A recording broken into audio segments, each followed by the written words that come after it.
Hello, I'm Toycat, and Java might have had a fun snapshot yesterday, but Bedrock had its own equivalent, and it contains this, even complete with a mini-map for the first time. There's also a lot of other nice changes, and of course the bundle. Today I'll be explaining exactly how that works on controllers. I know a lot of you will be curious, and also you'll be curious as to how you access these weird features, as well as what's not included in this preview, and also what do you find in the Woodland Mansion chests now. It's changed for the last 8 updates, and what happened was a big surprise if you ask me, but let's dive right into that after we talk about editor mode, which has received a big update to 0.7.0. Obviously, as a primarily Java YouTuber, Bedrock confuses me a great deal. I mean, how are you even meant to cheat in hardcore? There's no open to LAN here. But if you're also confused, then installing the preview on Windows is quite easy and can be done from the launcher with basically one click. But if you want to access editor mode, you'll need to do a few extra steps. One of these is to right click on your desktop. Mine is currently showing off one of the last edible Minecraft animals, but then you want to hit new and then precisely hit shortcut. Then you need to type in this exact phrase. It's telling Minecraft to open the preview, but specifically in editor mode, and this is weird and janky for sure, and it means you can't do it on consoles yet, but once you've done that and you click on it, you'll be here in editor mode. It looks a lot like normal Minecraft, except you're locked into the world creation screen, and also you don't create new worlds, you create new projects. And there's also a few other weird exclusives, like the void world type is found only here, which I think is very interesting. But yeah, we're going to go ahead and we're going to pick a world seed. We're gonna have one that has a village nearby, because that'll be nice, and then we're just going to load up Minecraft, and you'll suddenly see the differences, because as normal as things look now, let me assure you that's going to change the moment we get in here, because this is editor mode. The basic way to describe editor mode is it's a set of tools that are designed for building maps on scale, so it's like MC Edit but built into the game. Do you want to remove a whole area, for example? You can just do that with a simple edit like this. Do you want to have a brush style tool that Minecraft dreams of?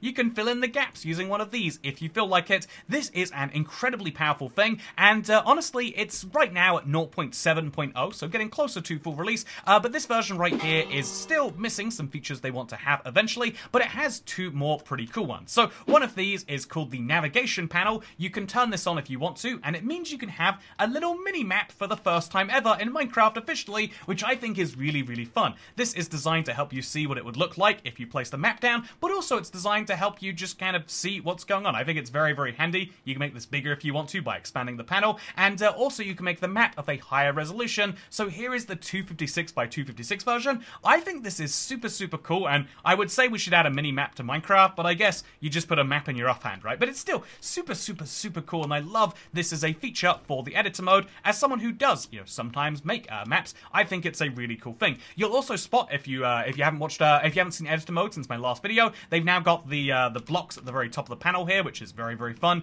Interesting defaults they use here, right? But also very interesting is the other thing they've added specifically to this preview, and it is the structure panel. So the structure panel now allows you to do the copy and pasting, which has been possible forever. So we can take this guy's villager house, for example. Let's make sure we get this right. We're going to surround it on all sides, and then we're going to say, yeah, I like this house. I'm going to take it for myself. We're going to call this, this guy's house right here, and we're going to do it in all accidental caps, but that's fine. And then we'll hit new from clipboard, and we can save guy's house as something which we can then, if we want to, paste around the world. This is something which I find to be really, really satisfying.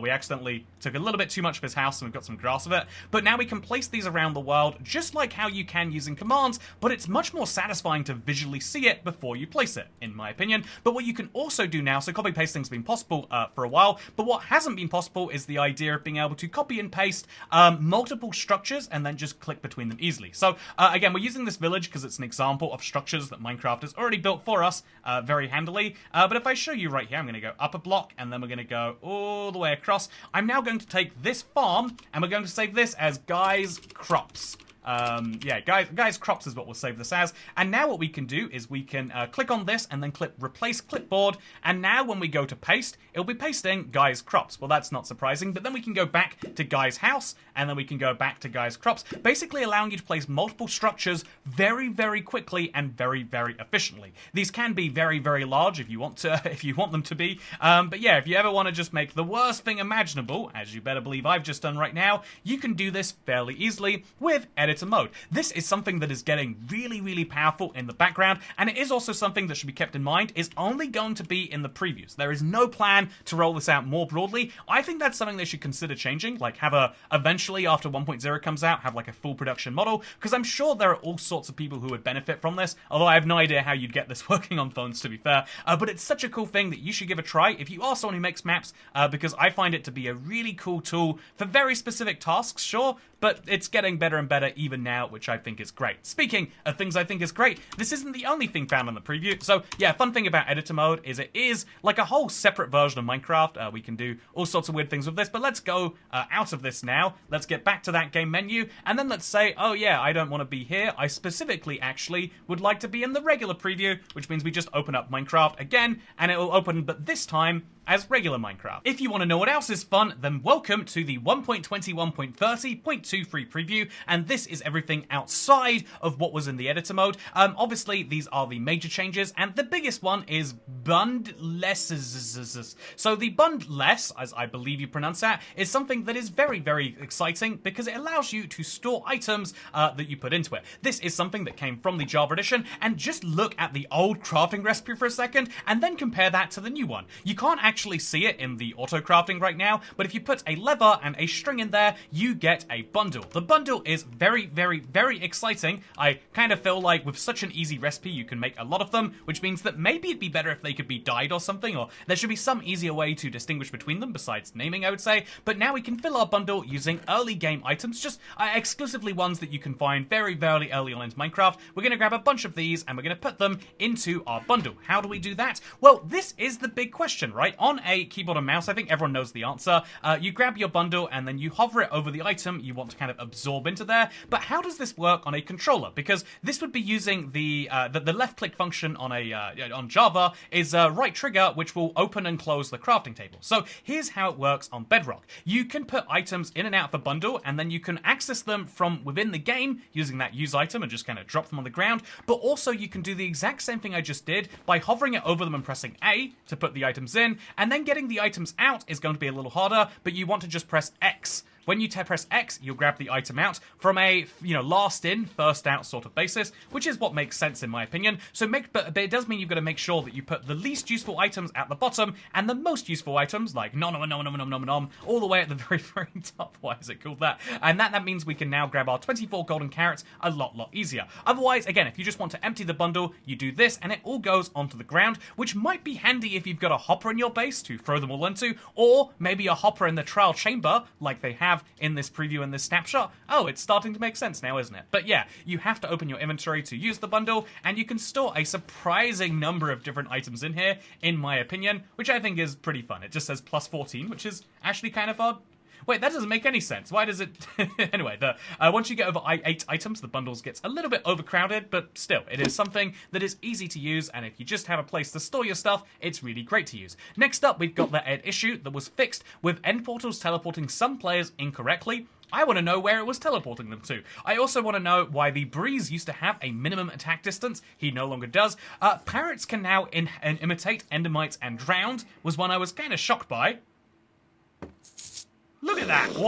Why did they not add that in the first place? And why did they need to add it now? I don't know, but this is an improvement to parrots if you like that they can imitate basically every mob. And also, hardcore heart displayed on the world select screen now animates when the world is hovered over. This is something we'll go and check out in a second once we get there, but the last of the big things that you'll care about as a base game survival player, which is what I generally tend to focus on when it comes to the changes on the changelog, is that when mining top snow blocks with a silk touch shovel, like we have here, an amount will drop corresponding to how many layers there are as opposed to just one. So now we can break snow layers and get, wow, look at that, we get 2 of them, or we break this one and we'll get, wow, 4 of them, or break an entire block made of snow layers and get 7 of them. Well, I mean, you'd get 8 if it was a full block, but still, it's very, very, very cool that you can get top snow in much larger quantities, something I'll probably be doing in survival once this update drops. However, before the update drops, I've got 3 big questions. One is about hardcore, the other would be about what's going on with, what what is going on with the Woodland Mansion? What is going to be in that chest after the update? For the last 7 updates in a row, the efficiency gear has changed. We had chain boots in the last update, so what's it going to be now? And that's the question I want to answer first, before we go into Mojang getting community noted, by the way. Absolutely hilarious. So yeah, let's load up our Woodland Mansion from the Everything world. I decided to use this one because I found chain leggings with efficiency here in my own Let's Play world. It's very fun, but quite recently, so it's one that I know has something in there. And here is the chest. What do you think's going to be inside? In theory, if you look at the armor, again, we went from having a chain helmet to a chain chest plate, sorry, a leather helmet to a leather chest plate to leather boots to leather leggings, and then we went through the same thing with chain. In theory, by the way, chain is rare, isn't that fun? In theory, we should be getting an iron helmet with efficiency 1, but what we get in practice is just boots. Chain boots with efficiency 1. They haven't changed it, which is interesting. Have they fixed the bug where it's changing every minor version update? Or is it technically the same update as 1.20? I don't know the answer, but I am slightly shocked by it. I really, and that's a reminder, by the way, if you're trying to get every type of efficiency gear, now is the time to go out to a Woodland Mansion and get yourself some very efficient boots. But speaking of efficient boots, what about hardcore? Hardcore is something that Minecraft is looking to add to Bedrock. It exists on Java fully right now, but they're looking to add it to Bedrock, and they've got these cool little animations they're lining up. Look at this right here. So cool. You can put this border around anything if you want to, so I'll put it around the Deep Dark to make it an extra ominous Deep Dark spawn, or I could make an extra ominous like sunflower field spawn. What's so dangerous about those horses? But something fun they said is that it will now animate when you hover over it from the world select screen. And this is interesting to me because I made a hardcore world just after the preview came out. And if you look at my hardcore world, survival, hardcore, it doesn't have any hardcore heart on there anywhere. That might be because I died to a cactus though, so we're going to find out by making a new world right now with hardcore turned on and you know what, let's use the Deep Dark Seed. I feel like it's a pretty cool one. Let's load this up, and then let's see what happens. So I don't actually know what this Deep Dark Seed gives you. Are you going to spawn in the Deep Dark or just next to it? Okay, just next to it, kind of lame. But now if I leave this world alive, I don't see the hardcore hearts there. Should I see them here? I don't see them there either. So it says from the world select screen, so it must mean literally just this right here. And again, it looks very cool. It's a nice factor. But it would be cool if you got to keep that hardcore outline even around your selection screen here. I would love that personally. But the only thing I'd love more is if my realms worked. It's funny. They've been working for me a lot more than for other people. But right now, my realms cannot be connected to right now. They're going to try again soon. But if I try again soon, the realms still won't work, so I'll try again soon, and long story short, realms are going down a lot right now, something Mojang patched by rolling out an update. You might recall 1.20, very fun name for an update if nothing else, but Mojang rolled out an update specifically to patch it, and so therefore, what the heck is happening now? The answer is that they claim that it is fixed, but if you go to Down Detector, you can see a large number of people actually saying that it's not. It's actually really funny. I've never seen Game Community Noted as a funny thing on Twitter. It's a fairly cool new feature from the last couple of years, where basically if you say something factually inaccurate, then Twitter itself will fact check you, or users on Twitter. And Mojang's post, it's usually for like political comments, but Mojang's post saying that Realms is fine now got Community Noted, because no, actually, it is in fact still down. So if you're having issues with your realms, just keep in mind that, yeah, this is a very, very common problem. It's not just you, but if it makes you feel any worse, then it's not affecting me in my non-preview Minecraft. On regular Minecraft, I can still play my Let's Play, but I've heard of a lot of people being like, yeah, Rams is down for me. I really want to send you this Toycat, but I just can't. And that's sad, but yeah, it must be regionality-based or something like that. There must be like some location servers that have gone down and they don't realize. This is something Mojang needs to acknowledge, and then, probably more importantly, something they need to fix. By the way, did you see, I didn't really even properly absorb the fact that this is a woodland mansion just hanging out on an island right here. Pretty cool. Not as cool as my my seed with a woodland mansion on an island, but the fact that this just exists in the Let's Play world is a really, really cool quirk of Mojang generation, of Bedrock generation, I should say. You know, I would understand exactly what's going on with this Bedrock generation, except I'm, of course, a Java YouTuber now, and so I look down on Bedrock stuff and say, oh, can't you just play Java? What's that? You don't have a PC, Mac, or Linux device? Well, I guess, you know, it's your moral failing not my issue. Also, I hate the fact that when you use Silk Touch on a path block, you get a path block. That's not how that should work. I think we should change this entirely. And you know, who am I kidding at this point? I feel like I would just like to say that parity between Java and Bedrock has actually been going pretty well recently. Okay, you know, ignoring my jokes about how there's no reason to play Bedrock anymore now that Big Salmon has come to Java, it is going very, very well for parity in both directions. The fact that rarity now works. Look at this. They're showing as a rare item in their own way. Same with my diamond shovel. Rarity has been improved, and so too have banner patterns, and all sorts of little tiny details are going through these nice little touch-ups. But what I do think that, you know, Java getting more Bedrock features is the good ending, as I think this is an important thing to say, because it could have just been that they said, yeah,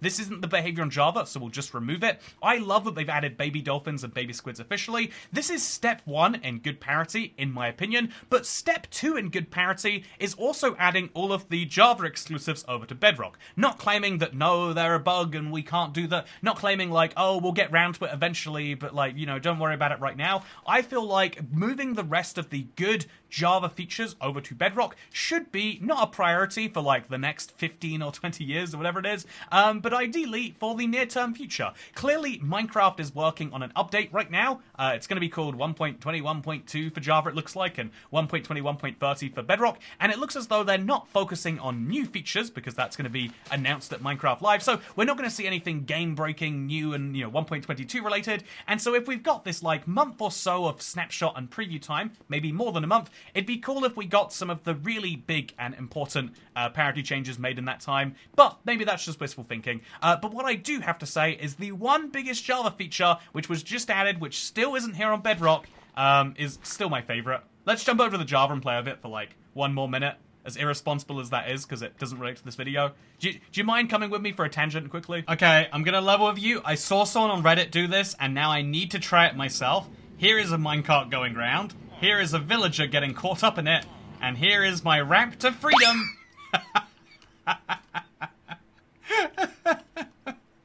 Okay, now I want to know, what happens if I try that with myself? How good would minecart launchers be if you could actually set the speed to 1,000? Well, I mean, this hurts to do, I've got to say, but I'm going to get it eventually. If I really believe in myself. There we go. Okay. Oh, yeah. Oh, no. Oh, I have misjudged where I would land on this one. Oh, I have misjudged this greatly. And so, yeah, just keep in mind that sometimes you can fail your stunts as well as succeed at them.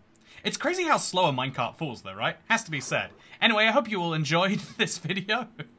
I still think this is the best feature that Minecraft have added in a very long time, and I can't wait to see it on the Bedrock version, and that's why I'm going to keep on making dumb videos about it. But for now, yeah, consider liking, subscribing, or whatever it is you do to videos that you enjoy, because this one is over, and I look forward to seeing you tomorrow for something to do with 4J. They've updated their packs. I think it'd be fun to go through as many of those as we can and see what they've actually changed.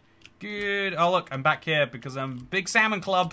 Wow. Yeah, if you want to join the Big Salmon Club, then you already are there, unless you play on the 3DS, in which case, sorry. Goodbye.